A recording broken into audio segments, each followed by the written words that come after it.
আসুন ডকুমেন্টে যাওয়া যাক। প্রথমে বলে নিচ্ছি, নিউজটা একটু বড় হওয়ার কারণে আমি হয়তোবা পড়তে অনেকটা অসুবিধা হতে পারে, তবে আমার পড়াতে অসুবিধা বা অসুন্দর হলেও আপনারা বুঝতে কিন্তু চেষ্টা করবেন। তো যাই হোক, মূল ভিডিওতে যাই।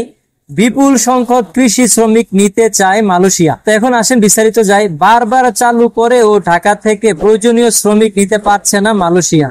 সিন্ডিকেটের দাপটে আর সমসাময়িক জটিলতা গত 31 মে এর মধ্যে যেতে পারেনি সব শ্রমিক। সকল প্রক্রিয়া শেষ করেও 17,000 বেশি কর্মী আটক। প্রায় বড় ধরনের কেলেঙ্কারির মুখে পড়ে বিগত আওয়ামী লীগ সরকার। 8 অক্টোবর পট পরিবর্তনের পর বর্তমান অন্তর্বর্তী সরকারের জোর তৎপরতায় মালয়েশিয়া আরো শ্রমিক নিতে রাজি হয়। এবার নেওয়া হবে বিপুল সংখ্যক কৃষি শ্রমিক, কিন্তু নানা আতঙ্কা আবারও দেখা দিচ্ছে সময়সীমা বেঁধে দেয়। তবে এবার আর সিন্ডিকেট হবে না বলে নিশ্চিত করেছেন বাইরের নেতা ফজলুল ইসলাম। জানা গেছে মালয়েশিয়া সরকার এবারও সময় বেঁধে দিয়েছে, আগামী 31 জানুয়ারির মধ্যে এসব শ্রমিকদের পাঠাতে হবে। বন্ধ থাকার পর মালয়েশিয়া শ্রমবাজার ফের চালু হওয়ার যেমন স্বস্তির ফিরেছে, তেমনি উদ্বেগও হওয়া নিয়েছে মাত্র 2.5 মাসের প্রত্যাশিত সংখ্যার শ্রমিক পাঠানো নিয়ে। বায়ার প্রতিনিধিরা এবারও চিন্তিত যে এ সময়ের মধ্যে খুব বেশি শ্রমিক পাঠানো যাবে না, ফলে আগের মতোই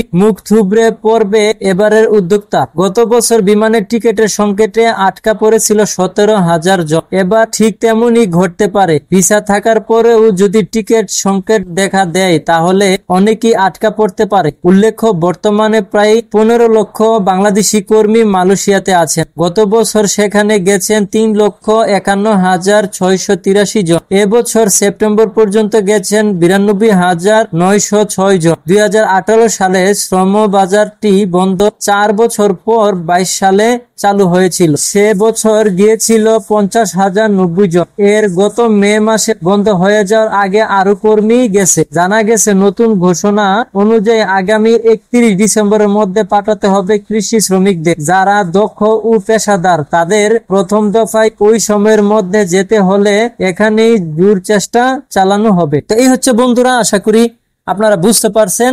যদিও মালয়েশিয়াতে লোক নেবে, তাহলে সেক্ষেত্রে 31 ডিসেম্বর তথা 31 জানুয়ারির মধ্যে কিন্তু সকল ভিসা প্রসেসিং করে মালয়েশিয়াতে পাঠাতে হবে। তো যাই হোক, চলুন মূল ভিডিওতে যাওয়া।